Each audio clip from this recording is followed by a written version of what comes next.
नमो बुद्धाय, जय भीम। दोस्तों, सम्राटों के सम्राट महान चक्रवर्ती अशोक सम्राट इनके जयंती के अवसर पर हम धम्मलिपि अशोककालीन धम्मलिपि सीखने का प्रयास करेंगे। सबसे पहले हम धम्मलिपि का इतिहास समझने की कोशिश करेंगे। लिपि किसे कहते हैं? किसी भी भाषा की लिखावट या लिखने का ढंग, जैसे कि ध्वनियों को लिखने के लिए जिन चिन्हों का प्रयोग किया जाता है उसे लिपि कहते हैं। लिपि और भाषा दो अलग अलग चीज़ें होती है। भाषा वो चीज़ होती है जो बोली जाती है। अगर हम पूरा पाषाण काल या उसके बाद का इतिहास देखें तो मानव लिपि से परिचित नहीं था। धीरे धीरे उसने चित्रलिपि का सहारा लिया। जैसे जैसे मानव डेवलप होता गया, बाद में खेती करने लगा, व्यापार करने लगा, तब हिसाब किताब के लिए उसे लिपि की ज़रूरत महसूस हुई। उसके बाद वो धीरे धीरे लिपि को विकसित करने लगा। अगर सिंधु सभ्यता का इतिहास हम देखें तो वहाँ से जो लिपि प्राप्त हुई थी, हालांकि वो पढ़ी नहीं गई, लेकिन हम उसे देखेंगे, हम ये कह सकते हैं कि यह लिपि आगे डेवलप होकर धम्मलिपि बनी। धम्मलिपि सबसे प्राचीन लिपि है। इसे लिपियों की जननी भी माना जाता है। इसी लिपि से भारत के लिखित इतिहास की शुरुआत होती है।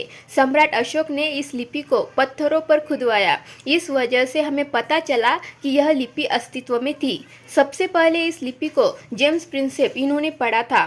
दोस्तों, हमारा प्राचीन इतिहास लिखित स्वरूप में धम्मलिपि में सम्राट अशोक ने शिलालेखों पर लिखा है। उन शिलालेखों के जरिए हम हमारा प्राचीन इतिहास जान सकते हैं, जैसे कि उस काल में उस जगह का क्या नाम था, वहाँ की भाषा क्या थी, उस काल के लोग कैसे थे और उनके विचार कैसे थे और वो कैसे रहते थे। ऐसी बहुत सी बातें हमें पता चलती है।